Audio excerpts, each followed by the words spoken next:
problem.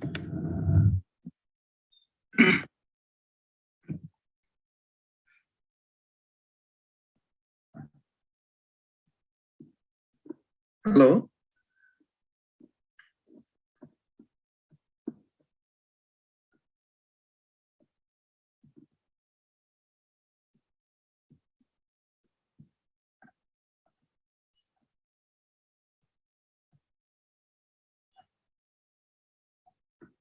To solve भयो कि भएन केस नम्बर 2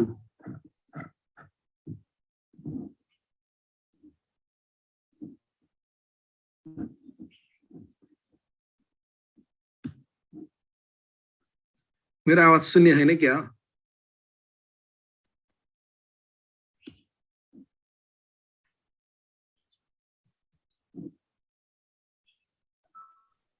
मर्निङ सर सुन्ने छ सर अनि के छ प्रब्लम गरेछ केस नम्बर 2 हेरियो नै केस नम्बर 2 त हेरेन अगाडि अगाडिको एक दुईटा प्रब्लमहरु गर्थ्यौं अलि धेरै ग्याप भयो त्यही भएर धेरै त गरेको छैन अनि के छ प्रब्लम गरेकोमा के प्रब्लम छ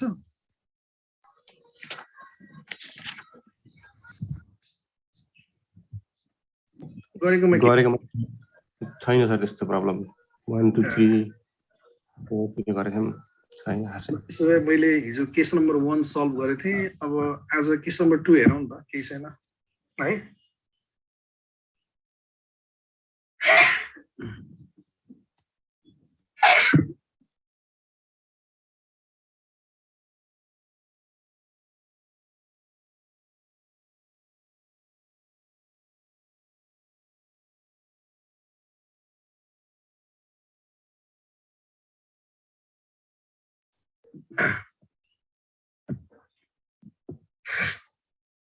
ल यो हेरौं है सबैले Miss Tin has a rupees 9 lakh fully diversified portfolio.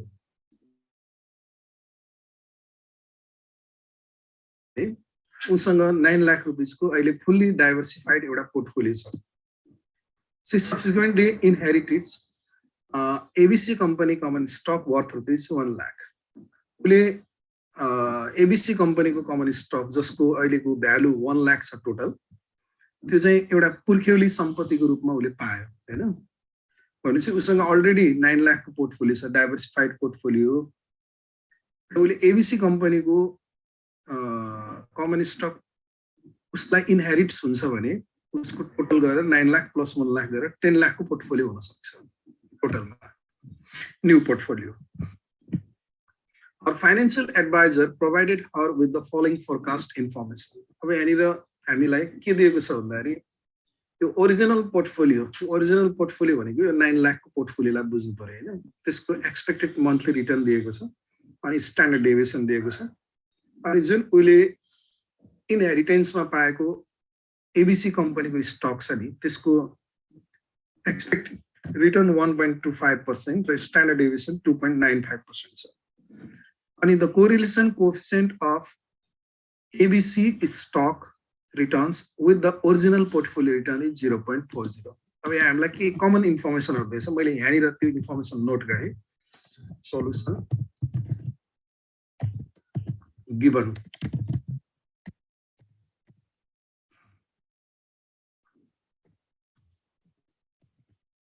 first of all expected return on the original portfolio. Expected return on original portfolio एला P1 भनौं है ओरिजिनल पोर्टफोलियोलाई P1 भनेर डिनोट गरौँ यो चाहिँ हामीलाई 0.67% दिएको छ expected return on original portfolio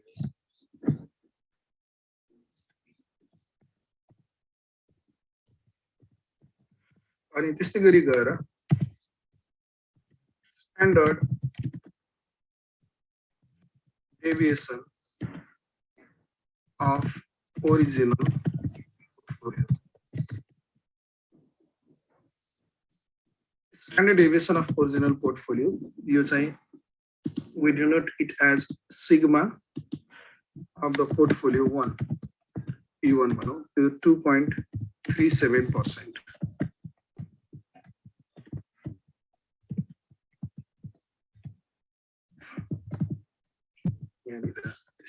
expected return on original portfolio.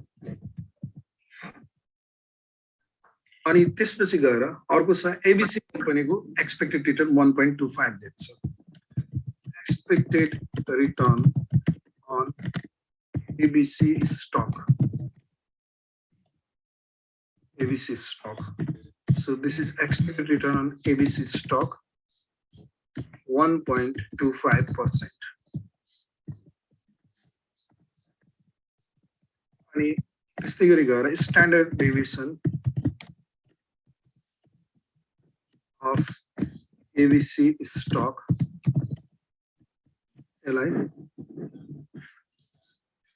Sigma ए भनौं यो चाहिँ हाम्रो 2.95% दिएको छ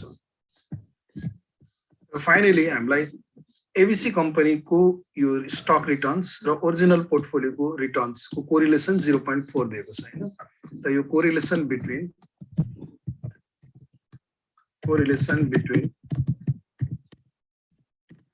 ABC stock and the original portfolio.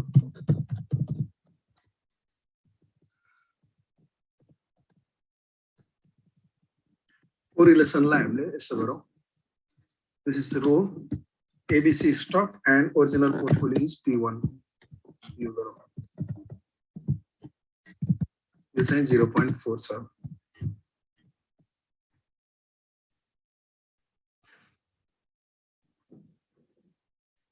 But question number A, first of all, the inheritance changes Miss Tin's overall portfolio, and she is deciding whether to keep the ABC stock. Assuming she keeps the ABC stock, calculate. Calculate.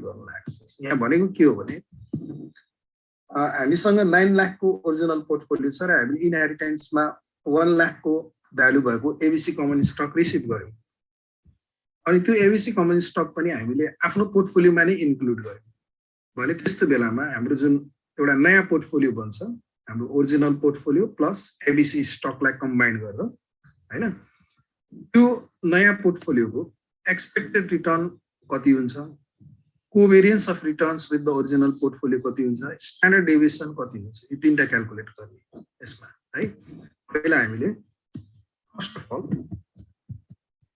you one number here.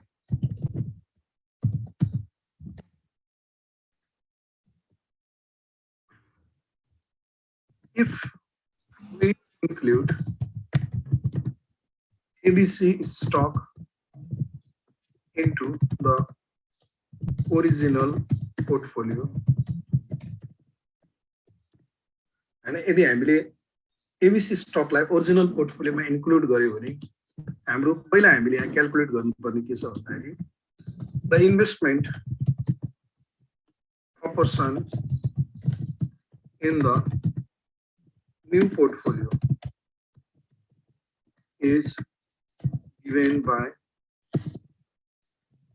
हामीले investment proportion calculation गर्नुपर्यो नयाँ पोर्टफोलियोमा हाम्रो investment proportion कति हुन्छ हैन नयाँ पोर्टफोलियोमा new पोर्टफोलियोमा original पोर्टफोलियोको investment proportion कति र एबीसी स्टकको कति त हामीले यहाँनिर investment proportion of the original portfolio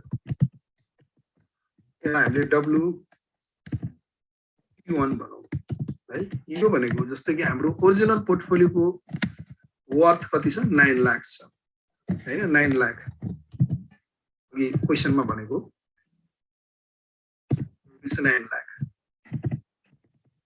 divided by हाम्रो टोटल पोर्टफोलियो कति हुने भयो 10 लाख हुनेको 9 lakh original portfolio plus 1 lakh चाहिँ एबीसी स्टक गरेर यो प्रोपोर्सन क्याल्कुलेट गर्ने यो 0.9 आउँछ हैन त्यस्तै गरी गएर investment proportion of ABC stock ABC stock को इन्भेस्टमेन्ट प्रोपोर्सन क्याल्कुलेट गर्दा WA हामीले क्याल्कुलेट गर्छ यो अब यो भनेको के हो एबीसी स्टक को प्रोपोर्सन क्याल्कुलेट गर्दा worth of ABC stock 8 rupees 1 lakh divided by total portfolio को वर्थ कति भयो 10 lakh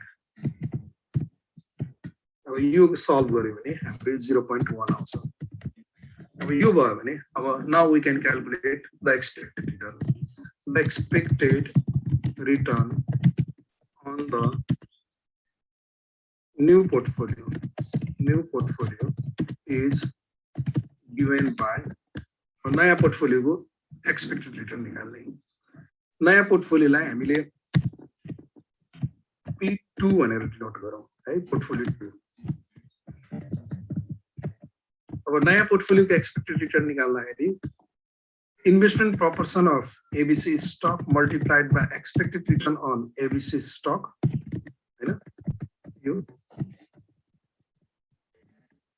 plus investment proportion of original portfolio multiplied by expected return on original portfolio.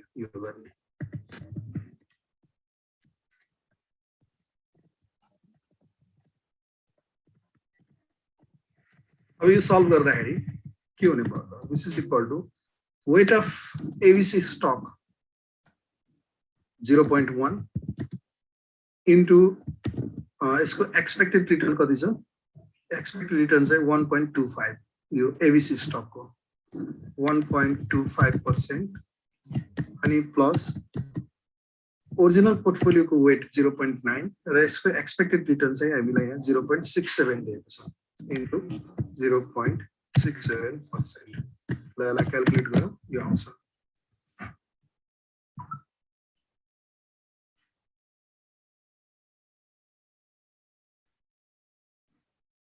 0.1 into 1.25 plus 0.9 into 0.67.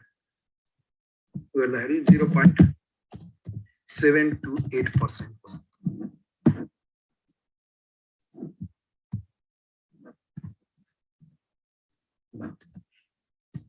Use हाम्रो expected return calculation गरौँ new portfolio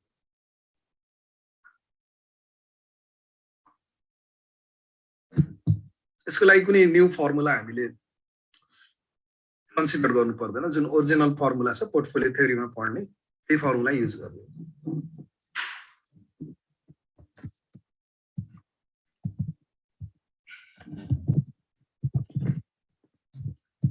अब next calculation हामीलाई covariance of ABC stock returns with original portfolio returns covariance calculation गर्नु छ हैन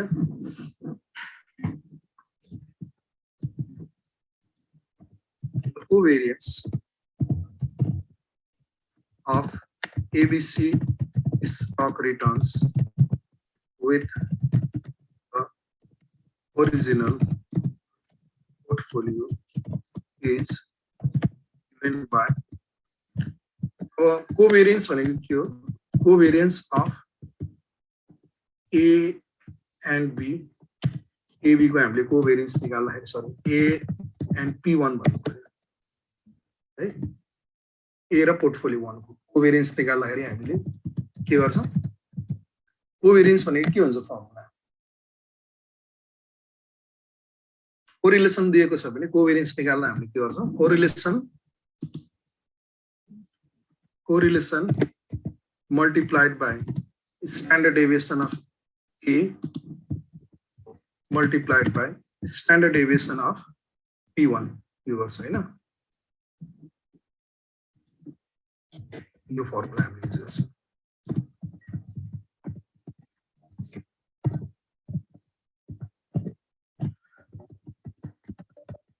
correlation between ABC stock and original portfolio multiplied by standard deviation of ABC stock and multiplied by standard deviation of original portfolio. अब correlation हामीलाई 0.4 दिएको छ into standard deviation of A कति छ यहाँ हेरौँ है नोट गरेको हामीले standard deviation of A चाहिँ 2.95 छ 2.95%. अनि त्यस्तै गरी यसलाई यसो गरौँ यसलाई लेख्दाखेरि हामीले 2.95 मात्र लेख्नु हुन्छ अनि के रे ओरिजिनल पोर्टफोलियोको स्ट्यान्डर्ड डेभिएसन कति छ ओरिजिनल पोर्टफोलियोको 2.37 यसलाई सल्भ गरौँ यहाँ आउँछ 0.4 into 2.95 into 2.47 कति आउने 2.9146 डेसिमलमा लेखे पनि हुन्छ है डेसिमलमा लेख्दा यो पर्सेन्टेजलाई 0.0295 लेख्ने यसलाई त्यसै गरी लेखे हुन्छ के फरक पर्दैन यतिकै लेखे पनि भयो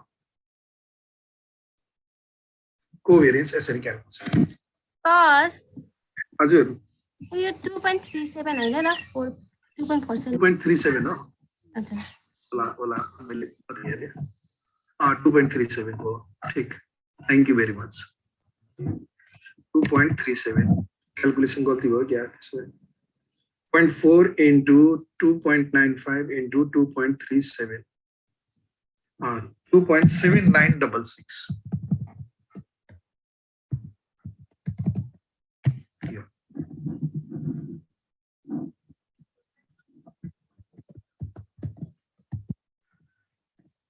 अब हामीलाई अर्को क्याल्कुलेसन दिएको छ standard deviation of a new portfolio which includes ABC stock. Our new portfolio is standard deviation. Standard deviation of new portfolio. New portfolio is standard deviation. यसो गर्नु यसको फर्मुला लामो हुन्छ मैले यहाँबाट कपी गरे यहाँ अगाडि मैले टाइप गरेको थिएँ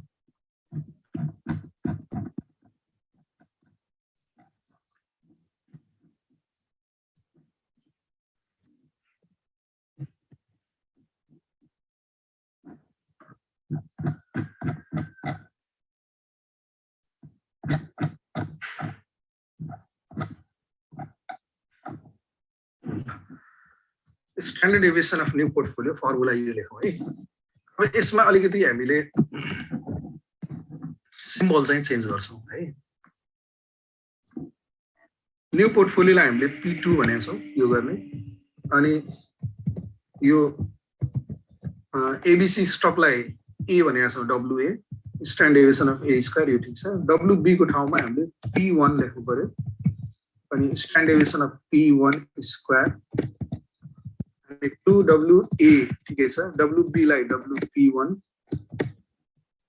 अब कोरिलेसन राख्ने कि कोभेरियन्स राख्ने दुई तरिकाले गरे पनि हुन्छ कोभेरियन्स राख्ने हो भने यो फर्मुला यसलाई यतिलाई हामीले यो पार्टलाई यहाँदेखि यो पार्टलाई चाहिँ हामीले चेन्ज गर्नुपर्छ यो पार्टलाई हामीले के को रूपमा लेख्छौँ कोभेरियन्स बिट्विन A एन्ड P1 यो हाम्रो फर्मुला हो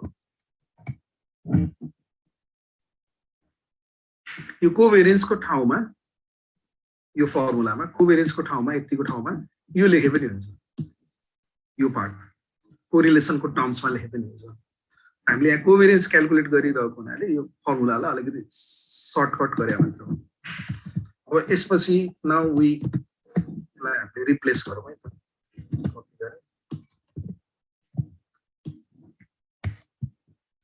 अब WA को प्रोपोर्सन भनेको WA भनेको 0.1 हो अनि standard deviation of A square भनेको 2.95 को स्क्वायर हो अनि यो 0.9 हो WP1 भनेको स्ट्यान्डर्ड डेभिएसन अफ P1 को स्क्वायर भनेको 2.37 को स्क्वायर हो 2 WA भनेको 0.1 WP1 भनेको 0.9 र हामीले यो कोभेरियन्स यहाँ क्याल्कुलेट गरेछौँ कोभेरियन्स कति छ कोभेरियन्स 2.7966 यसलाई सब मेहनत पानी के भयो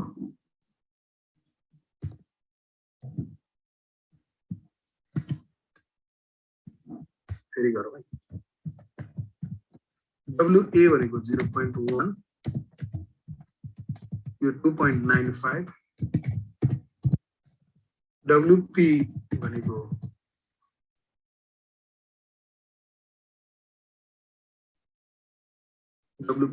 कति 0.9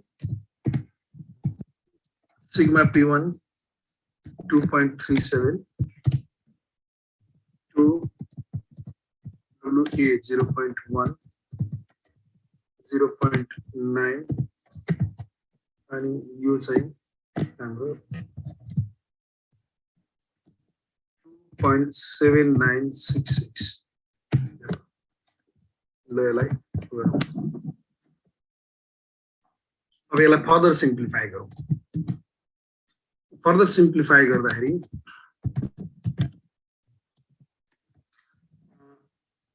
2.95 square into 0.1 square with a 0.08725 and plus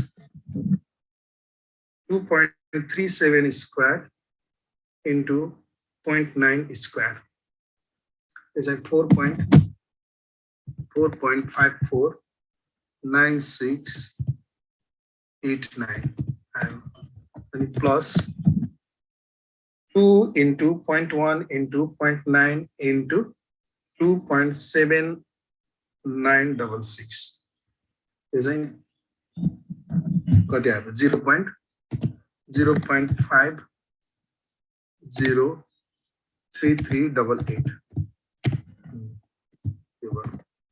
अब यसलाई फर्दर सिम्प्लिफाई गर्दा रुट अफ यु हेरौँ है कति आउँछ टोटल गर्नु है 4.549689 प्लस 0.087025 मेरो यति आयो है 5.14010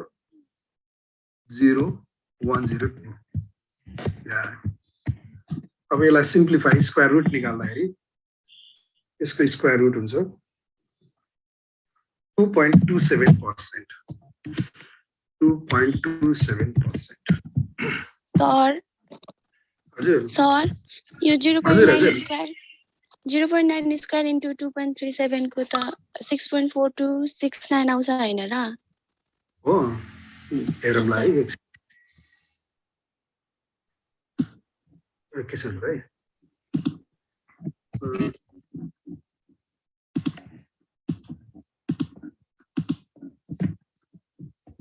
0.9 square है ना 0.9 square into 2.37 square 4.549689 नै आछ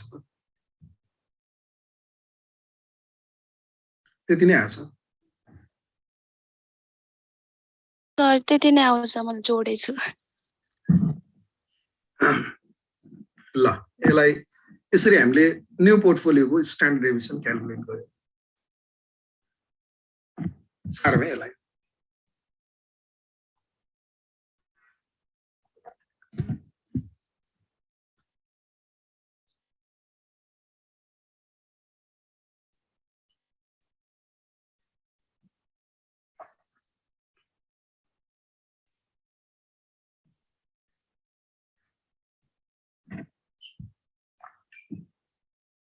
अगाडि बढौँ अब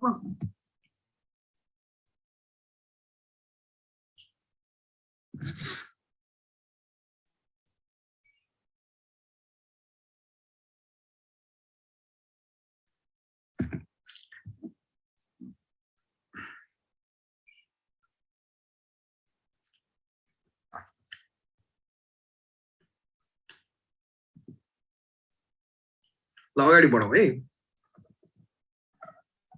बी नम्बरमा अब बी नम्बरमा सिचुएसन अलिकति चेन्ज छ बीमा के भनेछ भन्दाखेरि if miss tin sells the ABC stock जस्तै ए नम्बरमा के भन्यो भने एबीसी स्टक जुन उले इनहेरिटेन्समा रिसिभ गरेको थियो त्यसलाई उले सेल गर्दैन उले आफ्नो पोर्टफोलियोमा इन्क्लुड गरेर होल्ड गर्छ तर बी नम्बरमा के भन्यो भने यो एबीसी स्टकलाई उले सेल गर्छ अनि सेल गरेर त सेल गरेपछि उले 1 लाख रुपैयाँ पाउने भयो हैन अनि she will invest the proceed in risk free government securities yielding 0.42% monthly हैन र उले त्यो सेल गरेर आएको पैसालाई रिस्क फ्री गभर्नमेन्ट सेक्युरिटीजमा इन्भेस्ट गर्छ है अब यो भयो भने हामीले के बुझ्नुपर्छ भन्दाखेरि यहाँनिर मैले अलिकति गरेँ solution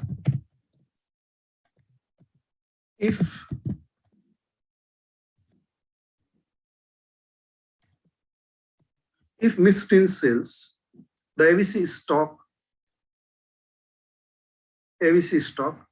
and she will invest the profit in risk-free government securities yielding 0.42% monthly. यो भन्न खोजेको यसको मिनिङ के हुन्छ भने that is risk-free rate this is equal to 0.42% भनेर हैन ठीक छ नि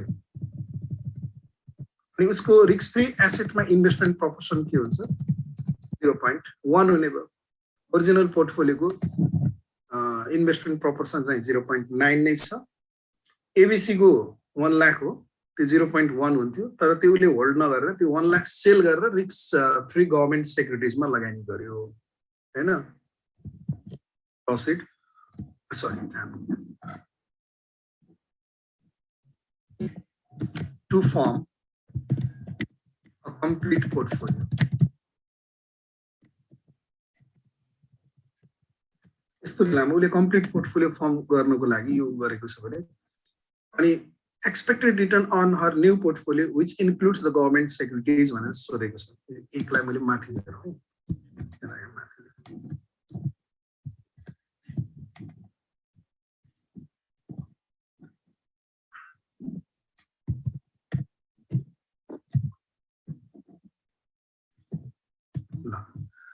If Mistrin sells the stock, ABC stock, and she will invest the profit in risk-free government securities yielding 0.42% monthly to form a complete portfolio.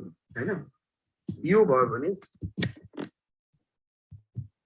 यस्तो भयो भने के हुन्छ भन्दाखेरि investment proportion of the original portfolio यो y भनेको हामीले y भनेर सिम्बल अलिकति चेन्ज गरिदिएको ओरिजिनल पोर्टफोलियो भनेको रिस्की पोर्टफोलियो भयो अब यो कस्तो पोर्टफोलियो भयो भन्दाखेरि यो पोर्टफोलियोमा ओरिजिनल पोर्टफोलियो र risk free government securities include छ त्यो भएको हुनाले उसको यो पोर्टफोलियोलाई हामीले कम्प्लिट पोर्टफोलियो भन्छौँ र कम्प्लिट पोर्टफोलियोमा रिस्की पोर्टफोलियोको यसलाई ओरिजिनल रिस्की पोर्टफोलियो पनि भन्छौँ अर्को शब्दमा हैन को प्रोपोर्सन चाहिँ 0.9 हुने भयो पहिला हामीले जुन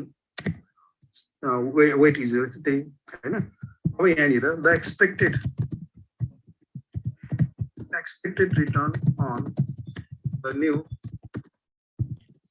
complete portfolio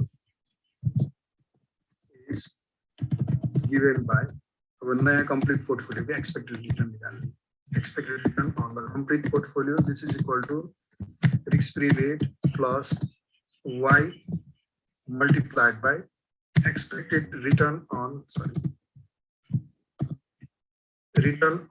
original portfolio minus risk free rate यो फर्मुला दिन्छ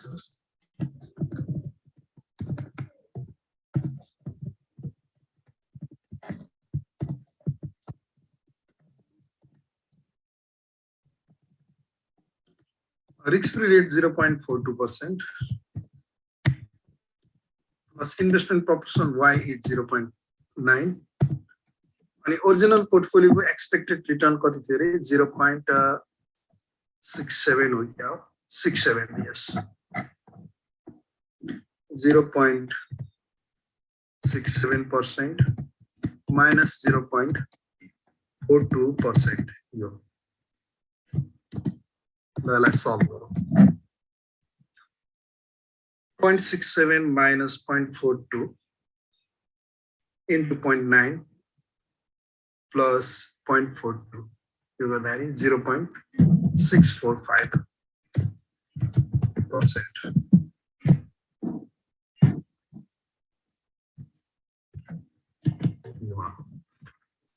The calculation here is over.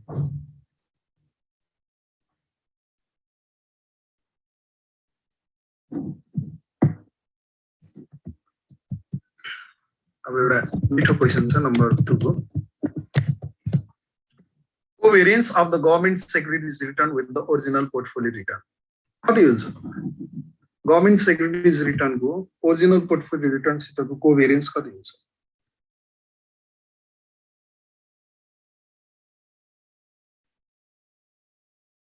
Calculation गर्नु पर्दैन you can use the concept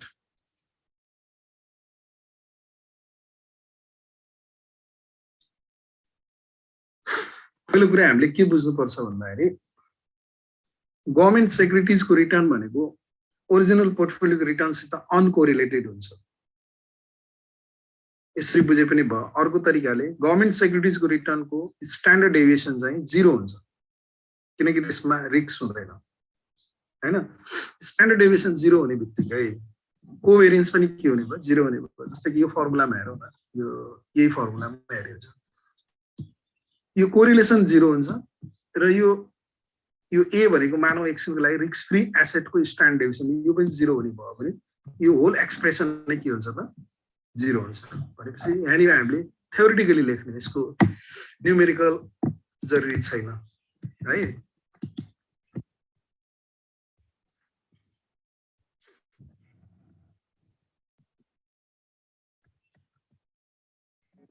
government security has zero risks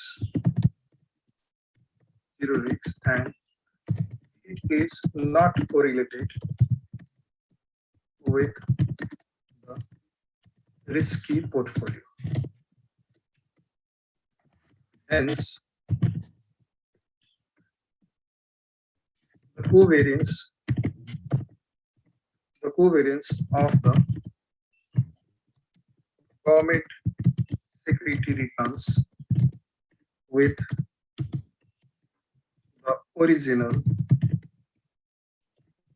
portfolio returns is also 0.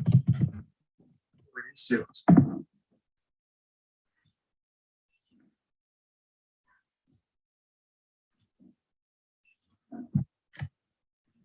यति लेख्यौ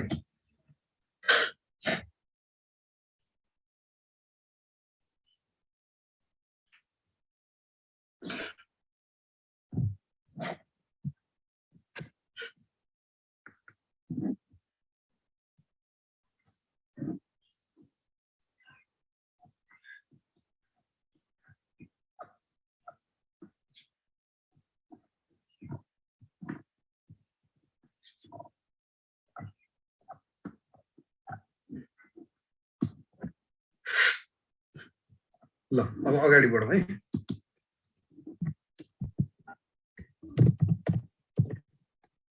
नम्बर 3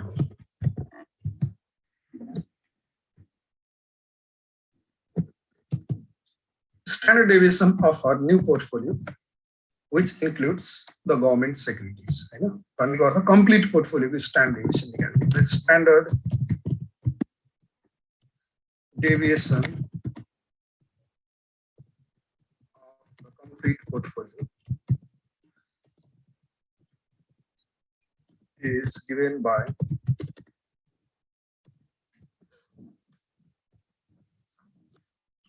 standard deviation निकाल्दाखेरि symbol हाम्रो standard deviation of complete portfolio this is equal to y into standard deviation of the original portfolio y भनेको 0.9 into original portfolio standard deviation कति थियो let us see above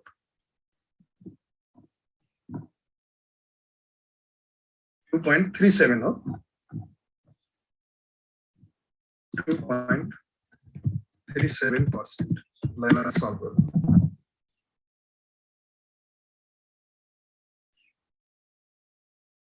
यो हो 2.133 2.133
भयो हैन अगाडि बढौं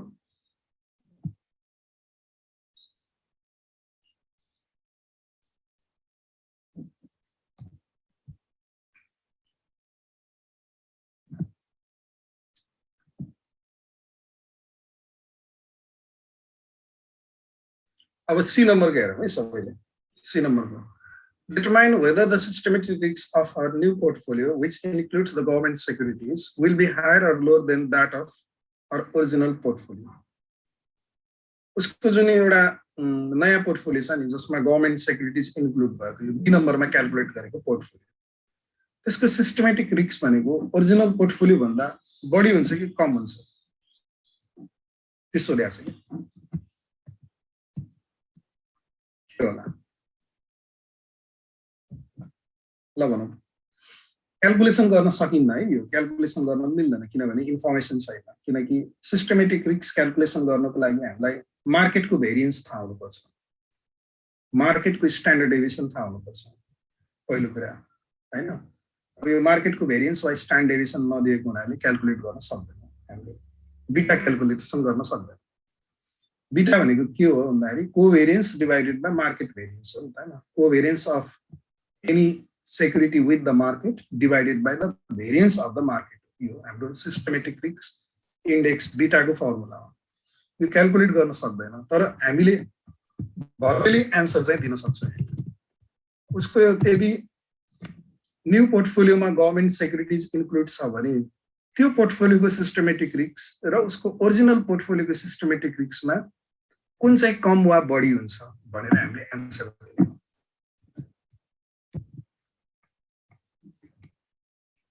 पहिलो कुरा हामीले के बुझ्नु पर्यो भन्दाखेरि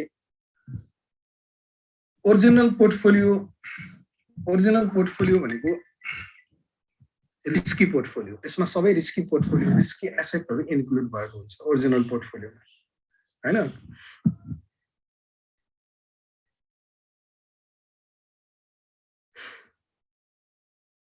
ओके ओरिजिनल पोर्टफोलियोमा सबै रिस्की एसेट इन्क्लुड भएको हुन्छ अब त्यो ओरिजिनल पोर्टफोलियोमा यदि हामीले ओरिजिनल पोर्टफोलियो चाहिँ तिम्रो मा यदि हामीले गभर्नमेन्ट सेक्युरिटिजलाई इन्क्लुड गर्ने बित्तिकै ओरिजिनल पोर्टफोलियोको प्रपोर्सन चाहिँ के हुन्छ घट्छ जस्तै पहिला ओरिजिनल पोर्टफोलियो कम्प्लिट पोर्टफोलियो नै ओरिजिनल पोर्टफोलियो थियो पछि गभर्नमेन्ट सेक्युरिटिजलाई इन्क्लुड गर्ने भने त्यो ओरिजिनल पोर्टफोलियोको प्रपोर्सन 0.9 मात्रै हुन्छ यो एउटा इक्जाम्पल के र गभर्नमेन्ट सेक्युरिटिज भनेको ओरिजिनल पोर्टफोलियोमा इन्क्लुड गर्दाखेरि जुन नयाँ पोर्टफोलियो बन्छ कम्प्लिट पोर्टफोलियो त्यो गभर्नमेन्ट सेक्युरिटिजको टोटल रिस्क के हुन्छ त जिरो हुन्छ टोटल रिस्क जिरो हुने भएको भने टोटल रिस्क जिरो भनेको मतलब त्यहाँ सिस्टमेटिक रिस्क पनि हुँदैन अनसिस्टमेटिक रिस्क पनि हुँदैन गभर्नमेन्ट सेक्युरिटिजमा हैन त्यो कारणले गर्दाखेरि systematic risk of new portfolio which includes the government securities will be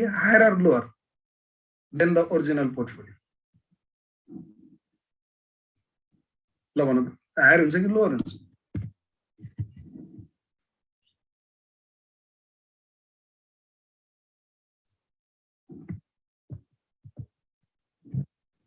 lower हुने एकदम हैन इफ यसो गरौँ the government securities are risk-free assets which have no risks. You know? Therefore, I need to copy it. Therefore, the systematic risks of our new portfolio, which includes the government securities, will be lower than that of our original portfolio.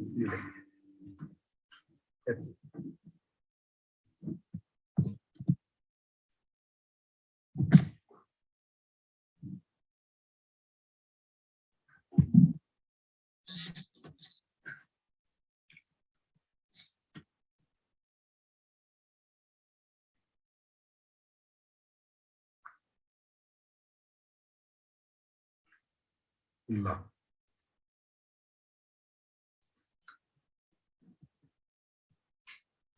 D नम्बरमा जाउँ है।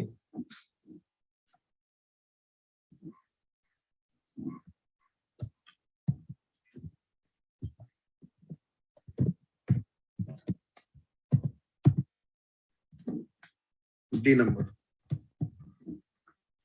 On the basis of conversations with her cousin, Miss Tin is considering selling the ₹1 lakh of ABC stock and acquiring ₹1 lakh of XYZ common stock in state. अब यहाँ फेरि अर्को changes आयो कि उसले आफ्नो कजिनसित के अरे डिस्कसन गर्यो, वार्तालाप गर्यो र त्यो आधारमा उसले के डिसाइड गर्यो भन्दाखेरि अब उसले पुर्ख्यौली सम्पत्तिको रूपमा पाएको ₹1 लाख वर्थ भएको एबीसी स्टकलाई सेल गर्ने र त्यसबाट आएको पैसाले XYZ कम्पनीको कमन स्टक किन्ने भनेको। अब यसमा खाली के होइन कि हाम्रो नयाँ पोर्टफोलियोमा हाम्रो original portfolio plus XYZ stock चाहिँ इन्क्लुड हुन्छ। XYZ stock has the same expected return and standard deviation as ABC stock.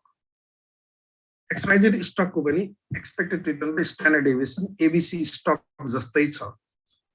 Our cousin commits, it doesn't matter whether you keep all of ABC stock or replace it with ₹1 lakh of XYZ stock. State whether our cousin's comment is correct or incorrect. Justify your answer.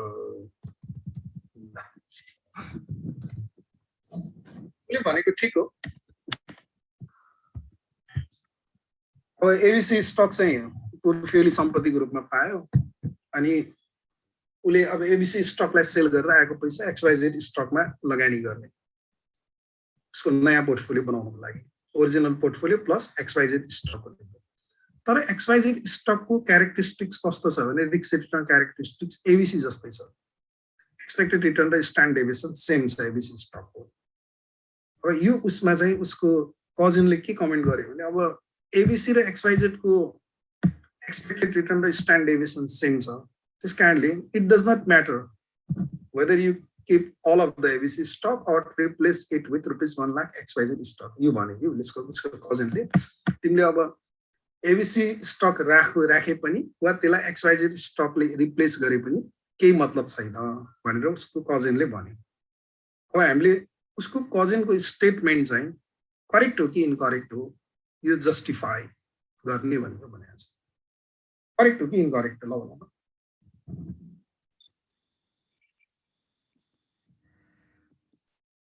त मलाई थाहा भएन। I don't just consider सोच न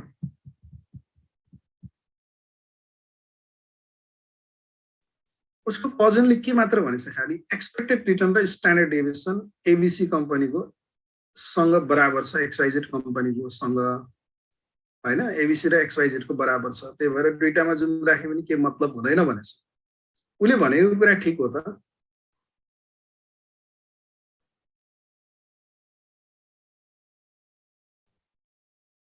उले भनेको कुरा ठीक होइन। एबीसी र XYZ को एक्सपेक्टेड रिटर्न र स्ट्यान्डर्ड डेभिएसन सेम भए तापनि के हुन सक्छ? एबीसी र ओरिजिनल पोर्टफोलियोको जुन कोरिलेसन छ नि हामीलाई माथि क्वेशनमा 0.4 भनेर दिएको छ कोरिलेसन हैन।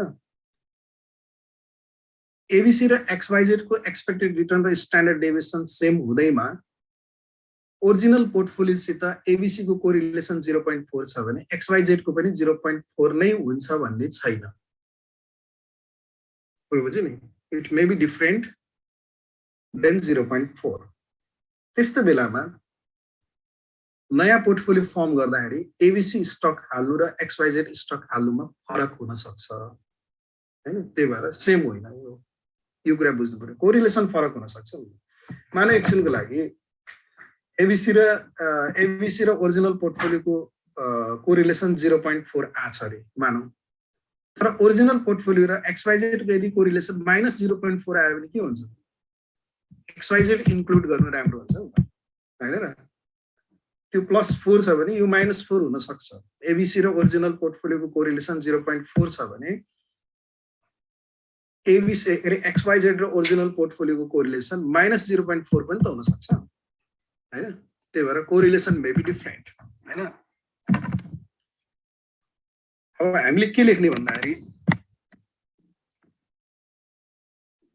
The statement of our cousin is not correct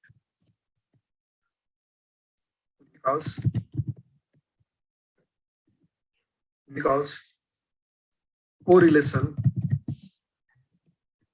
does matter. Correlation को कुनै भूमिका हुन्छ। If the correlation between the returns from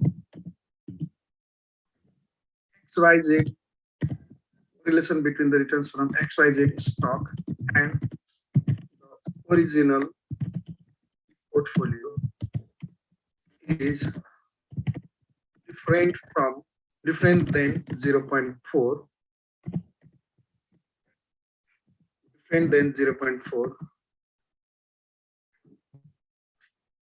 It is reasonable to consider that the new portfolio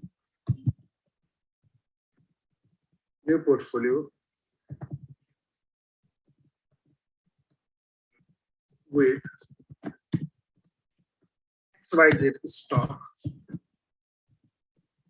will have different risk return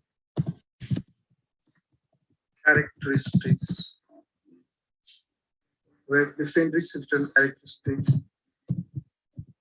than that of with ABC stock.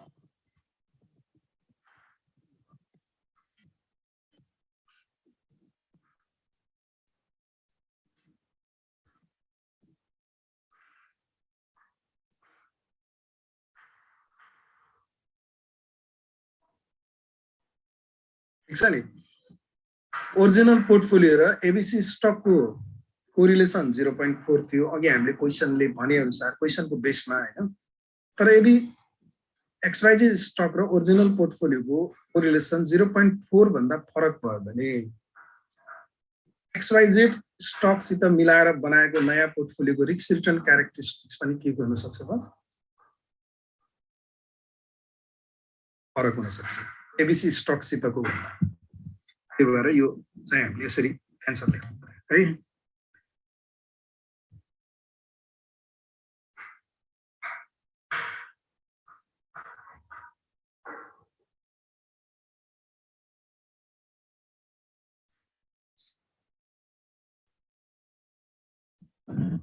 भयो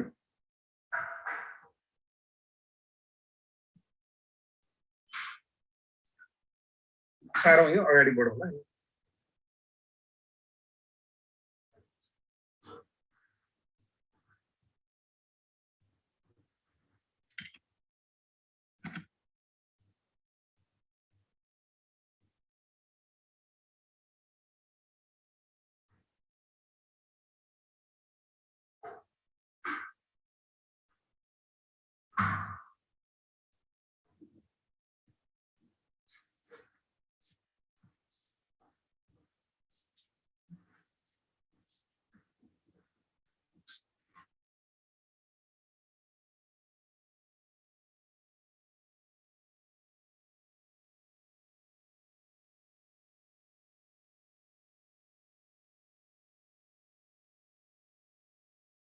अगाडि बढौँ है। Number ई मा है। In a recent discussion with our financial advisor, Ms. Tin commented, "If I just do not lose money in my portfolio, I will be satisfied." यो एउटा story मात्र हो। अब मिस टिनले आफ्नो फाइनान्शियल एडभाइजरसित एउटा डिस्कसनमा के भने भन्दाखेरि यदि मैले आफ्नो पोर्टफोलियोमा पैसा लुज गरेन भने म सेटिस्फाई हुन्छु। She went on to say, I am more afraid of losing money than I am concerned about achieving higher returns. यहाँनिर ख्याल गरौँ यसले के भनेछ भन्दाखेरि मैले हाई रिटर्न कमाउने कुरा भन्दा पनि बढी मलाई मेरो पैसा गुम्छ कि भन्ने कुरामा उ चासो बढीले राखेको छ। अब यो त के होइन, क्वेशनहरु यहाँ छ 1 2 2 रे दुईटा छ। What is the weakness of using standard deviation of returns as a risk measure for Mistin explain? हैन, अब यो मिस्टिन को लागि स्ट्यान्डर्ड डेभिएसनलाई एउटा रिस्क मेजर को रूपमा युज गर्नु त्यसको कमजोरी के हो त? ल भन्नु त।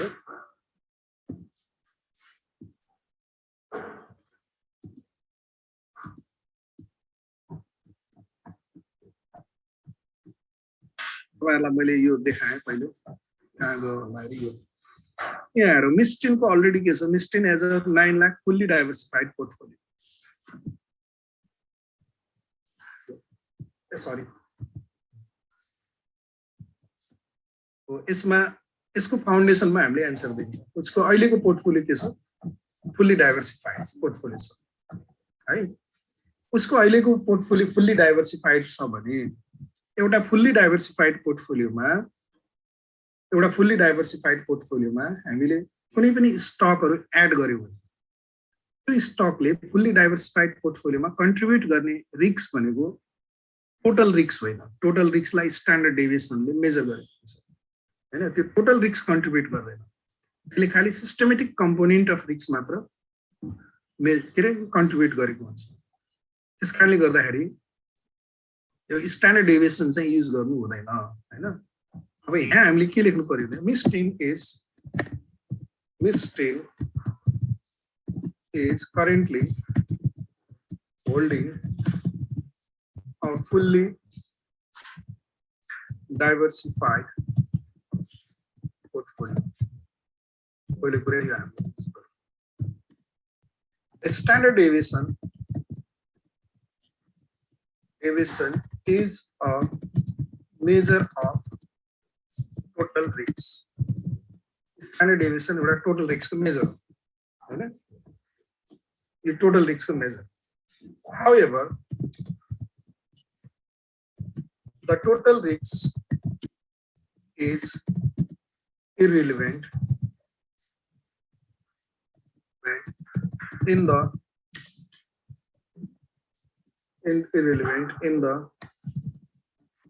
context of fully diversified portfolio. Fully diversified portfolio को context में total risk के होता है irrelevant होता है ना। If we include a stock into a fully diversified portfolio, it contributes only a systematic component of total risks to the portfolio. Hence,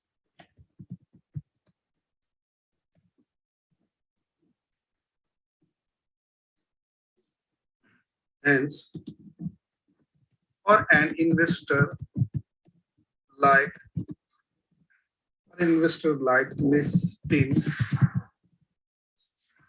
Mistin, who is holding a fully diversified portfolio, systematic risk is relevant rather than the total risk. You ख्याल गर्ने।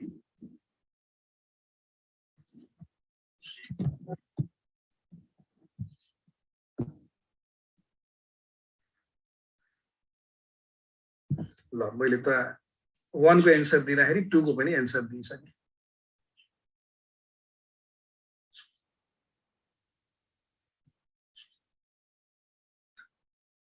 2 को पनि क्वेसनमा यो 1 को answer यति धेरै नलेखे हुँदो रहेछ त्यसो भए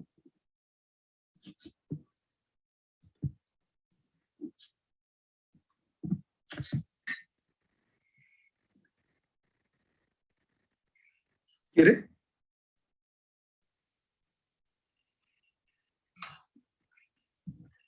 क्यापिटल एसेट प्राइसिङ मोडेलमा पढेनौ हामीले अस्ति मार्केटले अनसिस्टमेटिक रिस्कलाई कहिले पनि प्राइसिङ गर्दैन के मार्केट भनेको के हो भन्दा एग्रिगेट इकोनोमी हो त्यो एग्रिगेट इकोनोमीमा कम्पनी ए को मा हडताल तालाबन्दी भएछ कम्पनी बी मा फल्ला चीज भएछ यो अनसिस्टमेटिक रिस्कलाई कहिले पनि प्राइसिङ गर्दैन अनसिस्टमेटिक रिस्क भनेको कम्पनी स्पेसिफिक हुन्छ हैन सबैको लागि जेनरल हुँदैन मार्केट भनेको त जेनरल हो त्यही भएर सिस्टमेटिक रिस्क मात्र त्यसमा हुन्छ भन्नु अब यसलाई यसरी लेखे हुन्छ जस्तो कि यहाँनिर सिम्पल तरिकाले 2 को क्वेसन त्यही छ भन्ने मलाई थाहा भएन अब what is the weakness of using standard deviation return as a risk measure for मिस्टिन एक्सप्लेन भनेछ हैन अब यहाँनिर मिस्टिन is currently holding a fully diversified portfolio the standard deviation is a measure of total risk हैन therefore total risk is irrelevant in the context of fully diversified portfolio भन्ने यति लेखिएको छ हैन अनि what is the alternative risk measure that is more appropriate under given circumstances for a fully diversified portfolio तिमीलाई मैले example दिएर बताएको थिएँ यार कति धेरै इक्जाम्पल दिएको थिएँ जस्तै कि इक्जाम्पलको लागि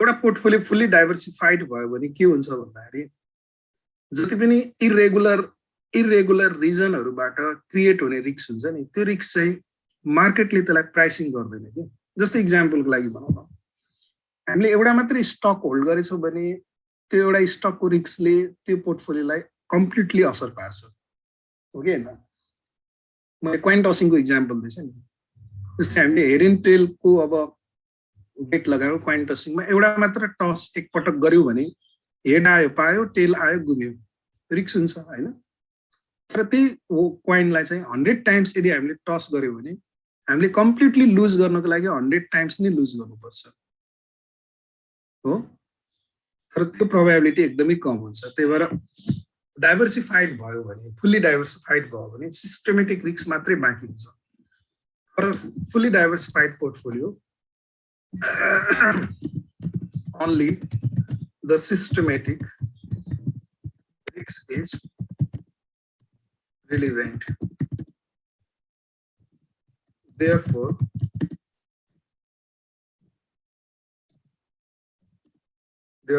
if Mistin is holding a fully diversified portfolio, the systematic risks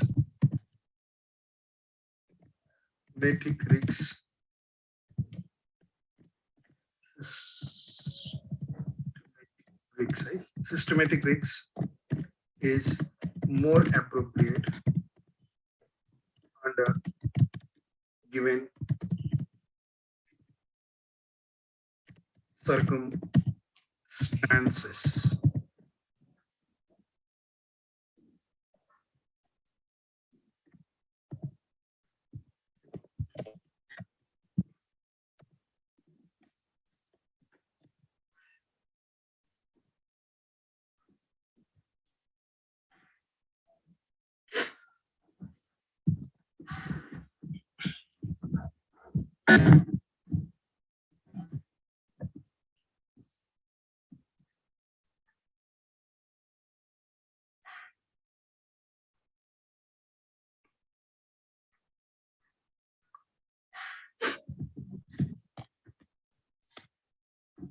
ल यो भयो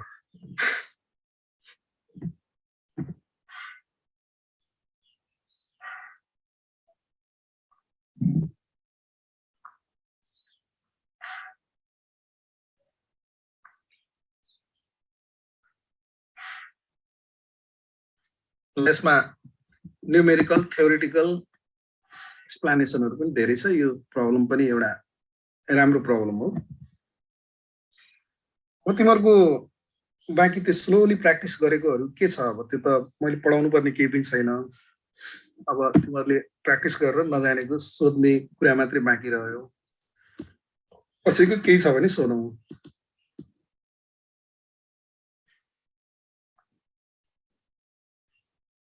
के गर्न भ्याइएको छैन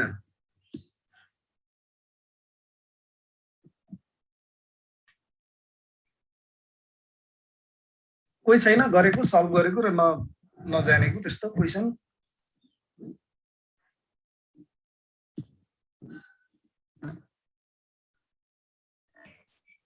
सर हजुर 4.5 को मैले फेरि बुझेँ 4.5 हजुर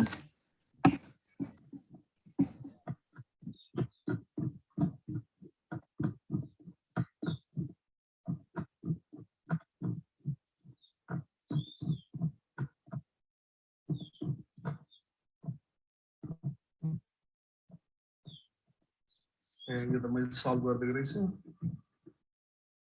ल हेरौँ है Suppose a risk averse investor has a risk aversion coefficient of 2. Suppose an investor has utility level of 0.06. हामीलाई यो दुईटा भ्यालु दिएको छ हैन risk aversion coefficient 2 यसको utility score चाहिँ 0.06 दिएको छ. Find the expected rate of return providing utility level of 0.06 and using several possible standard deviation ranging from 0.00, 0.05, 0.10 and so on up to 0.30. भनेपछि यो utility level मा 0.06 utility level मा standard deviation यति हुँदाखेरि यसको expected return कति हुन्छ भनेर सोधेको. भनेको मतलब standard deviation हामीले एकचोटी 0.00 युज गर्ने अर्कोचोटी 0.05 युज गर्ने अर्कोटी 0.10 युज गर्ने and so on up to 0.30 भनेको के भन्दाखेरि यो 0.05 को डिफरेन्समा स्ट्यान्डर्ड डेभिएसन बढाउँदै जाने है 0 0.05 0.10 0.15 0.20 0.25 अनि 0.30 यो अल्टरनेटिभ स्ट्यान्डर्ड डेभिएसनहरुमा एक्सपेक्टेड रेट अफ रिटर्न कति हुन्छ भनेर सोधेको छ. अब यो गर्नको लागि तिमीले युटिलिटी स्कोरको फर्मुला छ नि यहाँनिर युटिलिटी स्कोरको यो फर्मुला युज गर्नु पर्यो. युटिलिटी स्कोर बराबर यु हुन्छ हाम्रो हैन formula expected return on A minus यो एक्सपेक्टेड रिटर्न निकाल्ने हो. युटिलिटी स्कोर दिएकै छ 0.06 अनि half into risk aversion utility score चाहिँ 0.06 हाफ इन्टु ए भनेको रिस्क एभर्सन इन्डेक्स हाम्रो यहाँ 2 दिएको छ. यो रिस्क एभर्सन कोएफिसिएन्ट 2 हो हैन मल्टिप्लाइड बाइ स्ट्यान्डर्ड डेभिएसनको स्क्वायर गर्ने.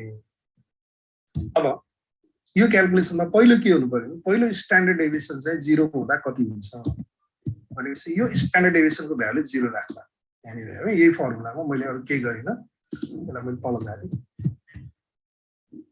इफ स्ट्यान्डर्ड डेभिएसन इज 0 हुने बित्तिकै यो चाहिँ यसलाई हामीले यस्तो लेख्न सक्छौं यो 0 हुने बित्तिकै यो होल एक्सप्रेसन 0 हुने भयो हैन भनेपछि एक्सपेक्टेड रिटर्न कति हुन्छ 0.06 सित बराबर हुन्छ.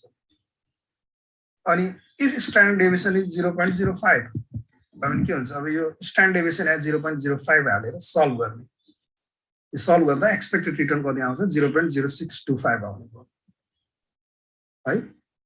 अनि स्ट्यान्डर्ड डेभिएसन 0.1 राखेर गर्ने फेरि यो 0.1 राख्ने यो माथिको फर्मुलामा अनि एक्सपेक्टेड रिटर्न निकाल्दाखेरि यो 0.07 आउँछ.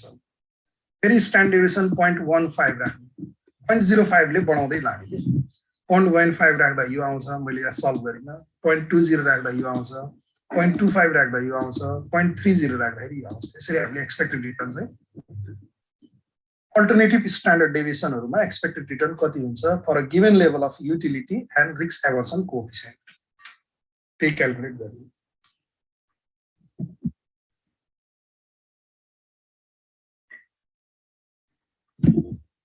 यो बुझ्यो नि हैन एकचोटी 0 0.05 0.10 0.15 0.20 0.25 अनि 0.30 गरेर स्ट्यान्डर्ड डेभिएसनको भ्यालु यति राखेर यो सल्भ गर्नु।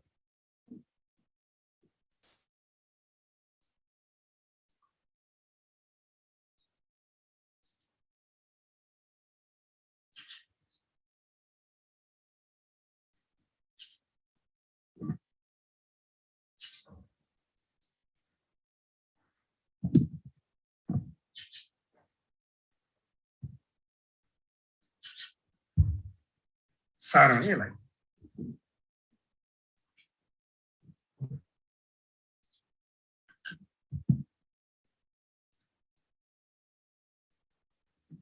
यिनीहरू चाहिँ क्याल्कुलेसन गरेर है यो मैले डाइरेक्ट सल्भ गरेर लेख्दै छु। यस्तै क्याल्कुलेट गर्नु पर्यो। स्ट्यान्डर्ड डेभिएसन 0.1 को ठाउँमा यहाँ 0.15 राख्ने, अरु कुरा सेम हुन्छ। यो केसमा 0.20 राख्ने, अरु कुरा सेम भयो। यो केसमा 0.25 राख्ने, अरु कुरा सेम। यो केसमा 0.30 राख्ने, अरु कुरा सेम भयो।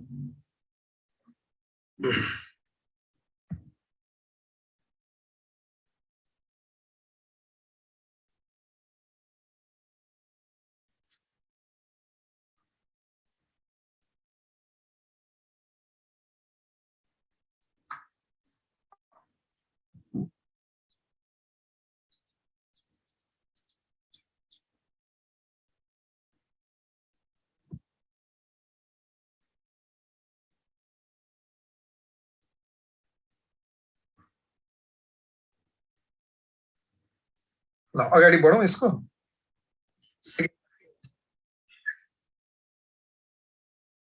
हजुर रिस्क भनेको के भएर हो नि त, रिस्क फ्री एसेटमा रिस्क हुँदैन भन्ने हो नि त हैन। थ्योरेटिकली हामीले त्यो बुझ्नु पर्यो। तिमीले गभर्नमेन्ट सेक्युरिटिजमा इन्भेस्टमेन्ट गर्यो भने तिमीलाई डिफल्ट रिस्क हुँदैन, लिक्विडिटी रिस्क हुँदैन, म्याच्युरिटी रिस्क हुँदैन, त्यही भएर रिस्क जिरो हुन्छ भन्ने हो। ओके, अब यसको बी नम्बर हेरौँ है। बी नम्बरमा draw the indifference curve in the expected return standard deviation plane corresponding to utility level of 0.06 for the investor. What does this imply? यो हामीले indifference curve draw गर्ने हो। अब यो नर्मली indifference curve draw गर्दाखेरि यो के हुन्छ भने यो एक्सपेक्टेड रिटर्न र स्ट्यान्डर्ड डेभिएसनलाई युज गरेर प्लट गर्ने हो। जस्तै कि मानौँ न, जस्तै यहाँ हेरौँ न, यो एक्सपेक्टेड रिटर्न 0.06 भनेको 6% हो। 6% हुँदा स्ट्यान्डर्ड डेभिएसन कति छ? यसमा स्ट्यान्डर्ड डेभिएसन 0 छ भनेपछि यो 6% को लेभल भयो है। यो पोइन्ट यहाँनिर पर्ने भयो। यो देखेछ नि। अनि त्यस्तै गरी तिमीले प्लट गर्दै जाऊ, यस्तो प्रकारको पोइन्टहरू बन्छ, यो सेप बन्छ। यसलाई हामीले इन्डिफरेन्स कर्व भन्छौँ। जस्तै हाम्रो यहाँ कतिवटा सिचुएसन भयो भन्दाखेरि 1 2 3 4 5 6 7 वटा सिचुएसन छ। प्रत्येक सिचुएसनको एक्सपेक्टेड रिटर्न यो भर्टिकल एक्सिसमा र स्ट्यान्डर्ड डेभिएसन यो एक्सिसमा करेस्पोन्डिङ प्लट गर्दाखेरि यो पोइन्ट यो पोइन्ट यो पोइन्ट यो पोइन्ट यो पोइन्ट यो पोइन्ट यो पोइन्ट क्रिएट हुन्छ। अनि यो पोइन्टहरूलाई जोड दियो भने एउटा लाइन बन्छ, अपवर्ड स्लोपिङ लाइन बन्छ। यो लाइनले के देखाएको छ भन्दाखेरि रिस्क र रिटर्नको बीचमा पोजिटिभ रिलेसनसिप छ भन्ने देखाएको छ। जति रिस्क बढ्दै जान्छ रिटर्न पनि त्यति नै बढ्दै जान्छ भन्ने देखाउँछ हैन। यो अपवर्ड स्लोपिङ भएको कारण हैन। र इन्डिफरेन्स कर्वको एउटा मिनिङ के हुन्छ भन्दाखेरि एउटै इन्डिफरेन्स कर्वमा पर्ने, जस्तै यहाँनिर हामीले 7 वटा पोइन्ट चाहिँ आइडेन्टिफाई गरेछौँ। यो एउटा पोइन्ट, दुईटा पोइन्ट, तीनटा पोइन्ट, चारवटा पोइन्ट, पाँचवटा पोइन्ट, 6वटा पोइन्ट, 7वटा पोइन्ट। 7वटा रिस्क रिटर्न कम्बिनेसन्सहरूको एउटा लोकस अफ द पोइन्ट भयो हैन। त्यो 7वटा रिस्क रिटर्न कम्बिनेसनहरूले सबै एउटै इन्डिफरेन्स कर्वमा पर्छ। त्यसकारणले त्यसले सेम लेभल अफ सेटिस्फ्याक्सन चाहिँ इन्भेस्टरलाई दिन्छ भन्ने त्यसको यहाँनिर लेखेको छ। The indifference curve for risk-averse investor implies that there is positive relationship between risk and return. यो risk-averse investor को लागि जहिले पनि यो हुन्छ, यो अपवर्ड स्लोपिङ हुन्छ नि त।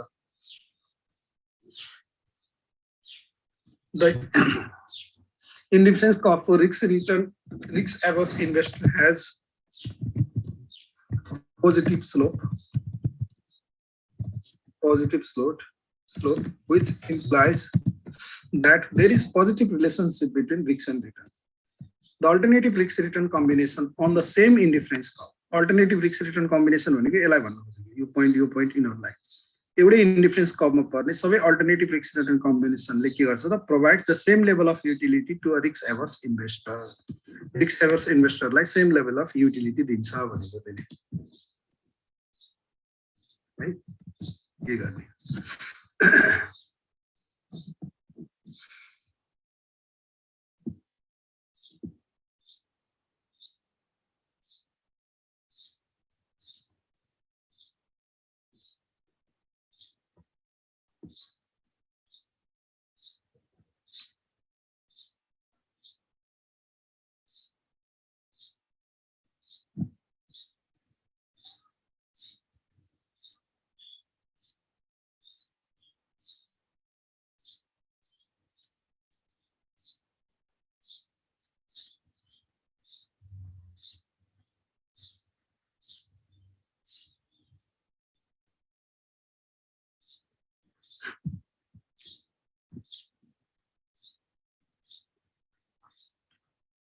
अब यसको सी नम्बर हेरौं सी नम्बरमा के भनेछ what must be the true about sign on the risk aversion coefficient for a risk neutral and risk lover investor? How does the shape of indifference curve for the risk neutral and risk lover investor look like? What do they imply? अब यो के भनेको भन्दाखेरि risk neutral investor को केसमा risk aversion coefficient को true sign के हुन्छ रिस्क न्यूट्रल भनेको रिस्क प्रति उले चासो राख्दैन भनेको हैन र रिस्क प्रति कुनै मतलबै छैन भनेपछि उसको रिस्क एभर्सन कोएफिसिएन्ट के भनेको 0 हुनुपर्छ the true sign of risk aversion coefficient of a risk neutral investor is 0 because he or she is totally indifferent toward risk risk तर्फ उसको totally indifferent हुन्छ उले रिस्क लाई वास्तै गर्दैन के उले खाली रिटर्न लाई मात्रै हेर्छ अनि अब यस्तो इन्भेस्टर को फेरि रिस्क एभर्सन कोएफिसिएन्ट 0 हुने बित्तिकै यसको होरिजोन्टल हुन्छ के यसको इन्डिफरेन्स कर्व को शेप होरिजोन्टल हुन्छ होरिजोन्टल को मिनिङ के भन्दाखेरि which represent that investor have no taste toward risk प्रति उलाई कुनै चासो नै हुँदैन खाली उले रिटर्न लाई मात्रै हेर्ने गर्छ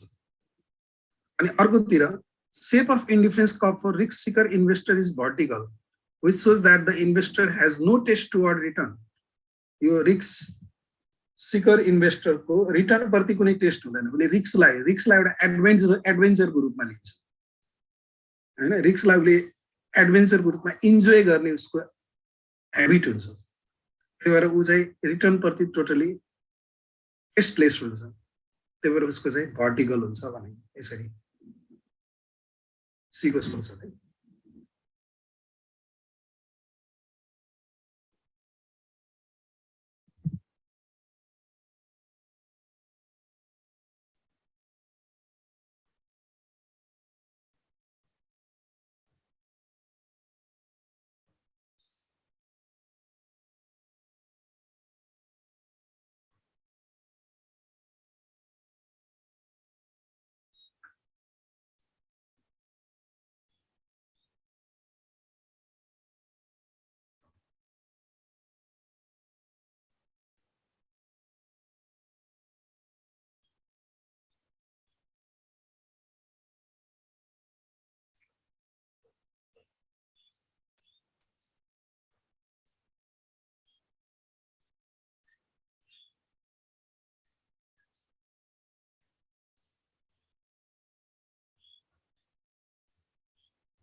अरु के छ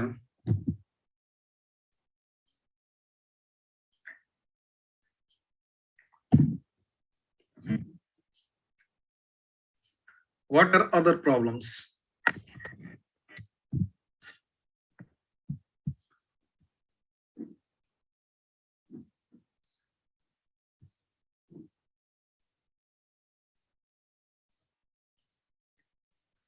इन्द्रमणिजी के छ प्रब्लम?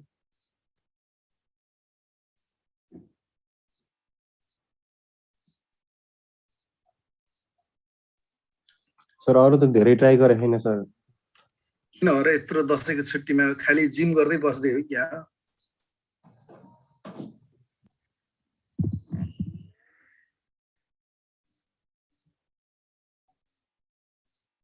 सर हामीले गर्दै जान्छौँ पनि भन्दै जान्छौँ।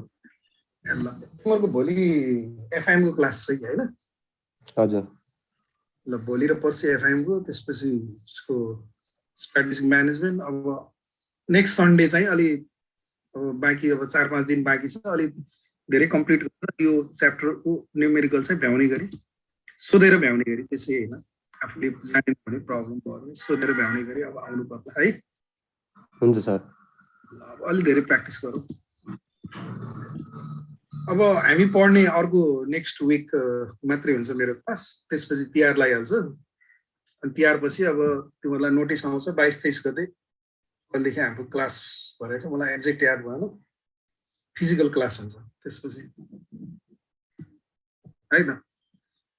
अरू केही छ कसैको छ भने सोधौँ, नभए आजलाई हामी ऱ्यापअप गर्छौँ।